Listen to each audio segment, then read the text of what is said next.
Welcome to English art YouTube channel. आज हम पढ़ने वाले हैं माय मदर एट 66 चैप्टर है, कमला दास द्वारा लिखा गया है, पोएट्री सेक्शन का है। क्लास की यदि बात करते हैं तो क्लास 12th है, इंग्लिश सब्जेक्ट। हम इंग्लिश सब्जेक्ट को पढ़ने वाले हैं। देखते हैं पहला क्वेश्चन कि what is the kind of pain and ache that the poets feel. Pain को भी दर्द बोलते हैं, एक को भी दर्द बोलते हैं। दोनों में डिफरेंस थोड़ा बहुत ये रहता है कि ये इंटेंस पेन रहता है और ये थोड़ा कम रहता है। इस प्रकार से आप बोल सकते हो, ये दोनों एक समान बोल सकते हो या कोई एक ज़्यादा और एक कोई कम। दोनों का मतलब वही है, दर्द ही है। ठीक है। What kind of the pain and ache that poetess feel.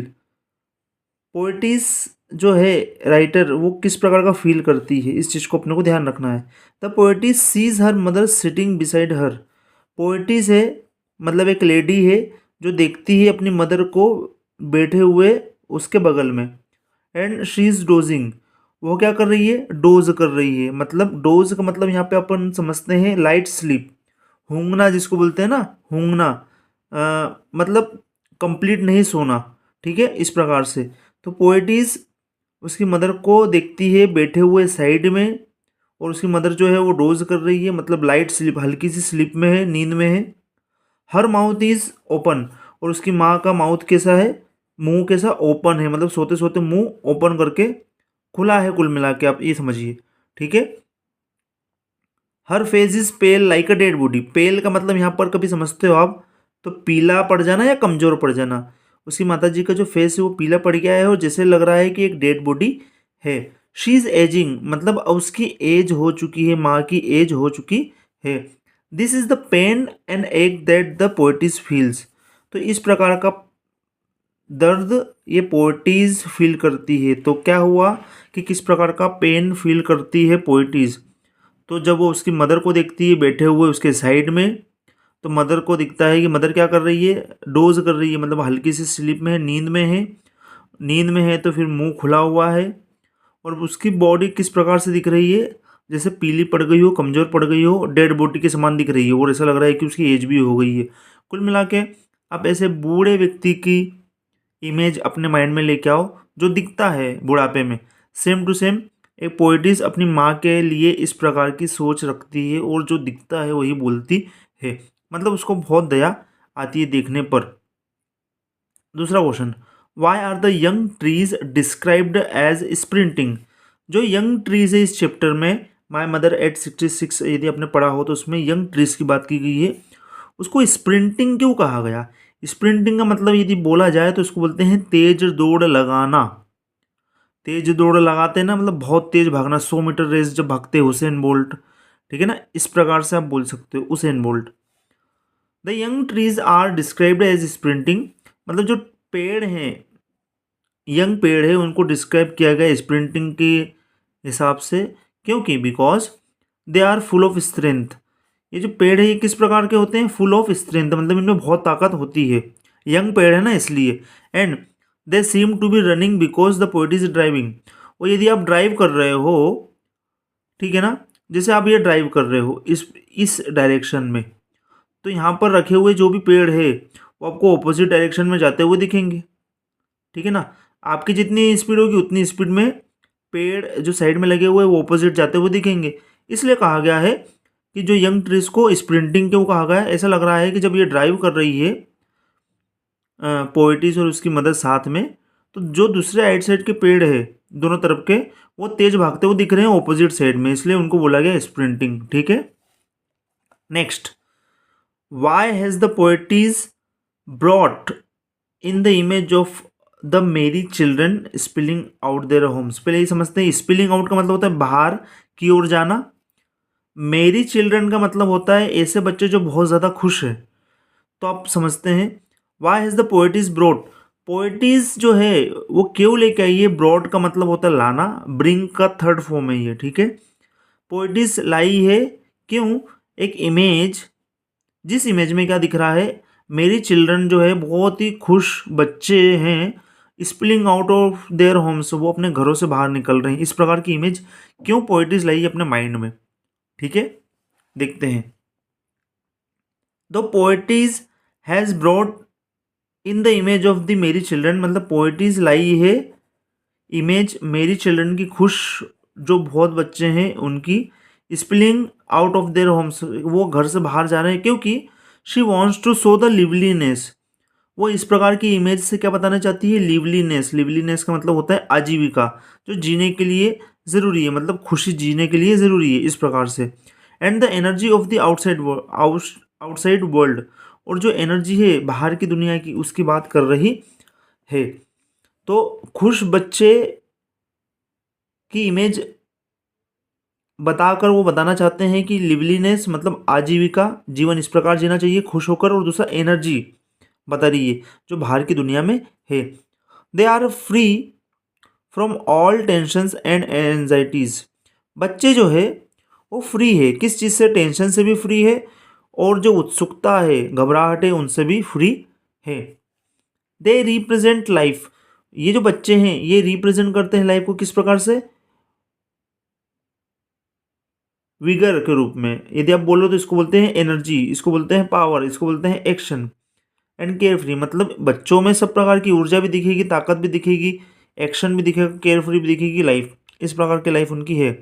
On the other hand, और दूसरी बात यदि करते हैं, there is her aged mother, और एक तरफ देखते हैं तो उसकी मम्मी दिखती है जिसकी एज हो चुकी है। तो एक तरफ बहुत खुशनुमा बच्चे एनर्जी से भरपूर, और एक तरफ माँ जिसमें एनर्जी कम हो गई है, ठीक है। She is in her declining age, अब जो माँ है वो क्या है, उसकी एज बढ़ रही है, और यंग जो है वो कम हो रही है, मतलब जवानी कम हो रही है और बुढ़ापा बढ़ रहा है, डिक्लाइनिंग एज है, उसकी उम्र कम होती जा रही है। The spontaneous flow of life, spontaneous का मतलब ये होता है कि ऐसी फ्लो, ऐसी लाइफ जो तय नहीं की गई हो। Spontaneous flow of life has been डेपिक्टेड, डेपिक्टेड का मतलब यदि आप बोलो तो इसको बोलते हैं कि वर्णन करना, ऑफ बोथ साइड, मतलब एक ऐसी लाइफ जो वर्णन करती है दोनों साइड का, एक साइड ऐसी जो एनर्जी से भरपूर है, vigour, power, action, care free इस प्रकार से, और दूसरी एज देखें तो डिक्लाइनिंग एज है, दोनों एज की बात कर रही है। इसलिए इस चैप्टर को माय मदर एट 66 में मदर को एक डिक्लाइनिंग एज के बारे में बताया हुआ है, और बच्चों को बहुत ही लिवलीनेस के हिसाब से बताया गया है। तो दोनों प्रकार की इमेज पोइट्रीज अपने माइंड में लेके आती है, ठीक है। एक तरफ बच्चों की बात करी, एक तरफ माँ की बात करी, इस प्रकार से आंसर है। Next, why has the mother been compare to the late winter's moon, late winter's moon और मदर को एक दूसरे से कंपेयर किया गया है, इस लाइन का मतलब क्या है और मदर का इससे क्या कनेक्शन है, इस प्रकार से क्वेश्चन पूछ रहा है।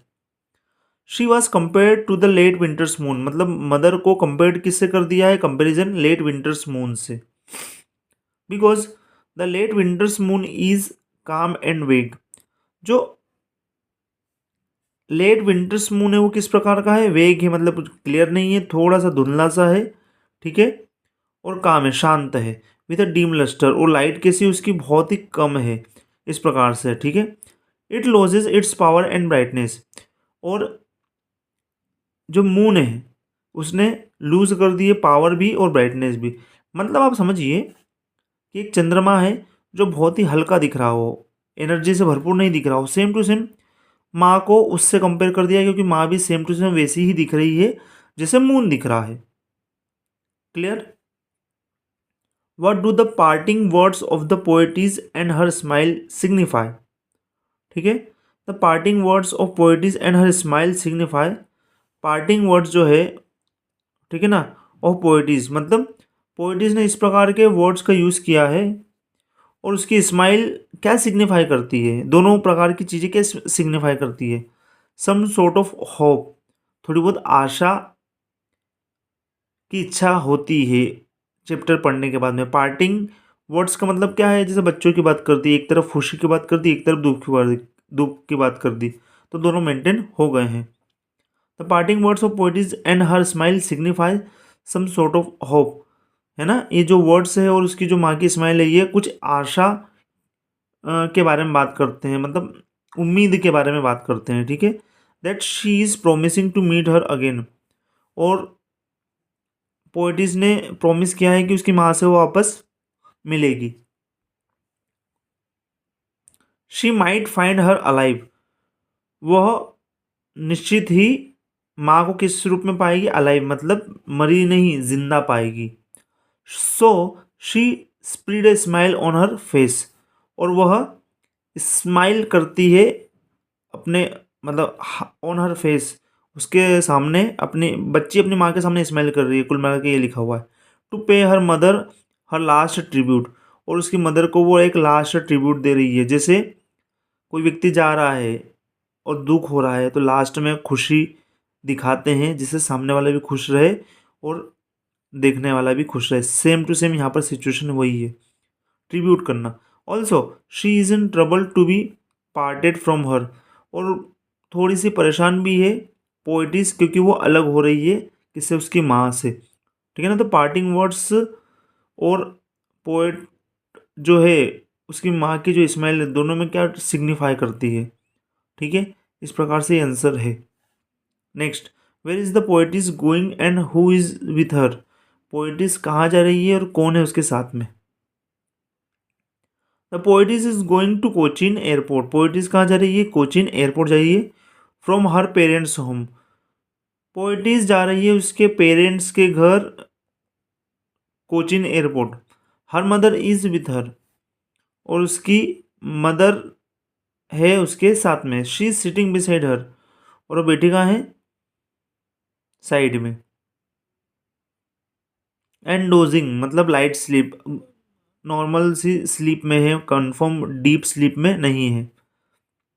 विथ हर माउथ ओपन, और उसका माँ का जो माउथ है, मुंह खुला हुआ है। हर face look like a dead body, और उनका फेस किस प्रकार से दिख रहा है? डेड बॉडी की तरह दिख रहा है, डेड बॉडी का फेस दिख रहा है। ठीक है ना। तो पोएटिस कहाँ जा रही है और कौन है उसके साथ में? तो पोएटिस जा रही है कोचीन, और उसके साथ में कौन है? पोएटिस के साथ में उसकी माँ। ठीक है। नेक्स्ट, थोड़ा सा बोलने में प्रॉब्लम आ रही है तबीयत खराब होने के कारण, लेकिन अब तो कोशिश में करता हूँ कि आपको थोड़ा अच्छा समझा सकूँ। सॉरी इस बात के लिए। What was the poets childhood fear? जो पोएट है उसका बचपन का डर क्या है? The poet felt that her mother would leave her one day. Poet feel करता है कि उसकी जो मदर है एक ना एक दिन तो चले ही जाएगी। लीव मतलब चले जाना। It is a fear of insecurity, और ये डर कैसा है? असुरक्षा का, कि आगे आने वाले समय तक सुरक्षा नहीं मिल पाएगी माँ को।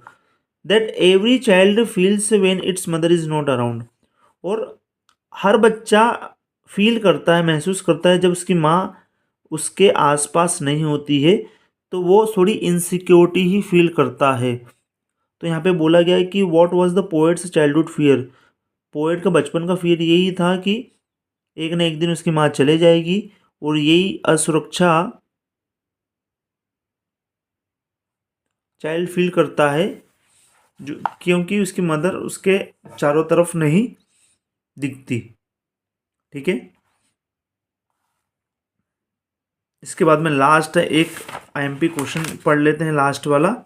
ठीक है, बाकी तो नहीं है, और सेम टू सेम वापस रिपीट किए गए हैं, आप भी पढ़ सकते हो। Why has the mother compare to the late winter's moon? Just अभी पढ़ा हमने, लेट विंटर मून से मदर को क्यों कंपेयर किया गया है? She was compare to the late winter's moon, mother को कंपेयर किया गया है लेट विंटर्स मून से, क्योंकि the late winter's moon is calm and vague. Just पढ़ा हमने कि जो लेट विंटर्स मून है वो क्या है? काम है और वेग है, क्लियर नहीं है और थोड़ा शांत है, और साथ में क्या, लाइट जो है बहुत हल्की सी है। और इस लेट विंटर्स मून ने अपनी लूज कर दी है पावर और ब्राइटनेस। तो इस प्रकार से एक चांद जो बहुत ही कमज़ोर सा दिख रहा है, सेम टू सेम उसकी माँ भी कमज़ोर सी दिख रही है, इसलिए दोनों को कंपेरिजन कर दिया गया है।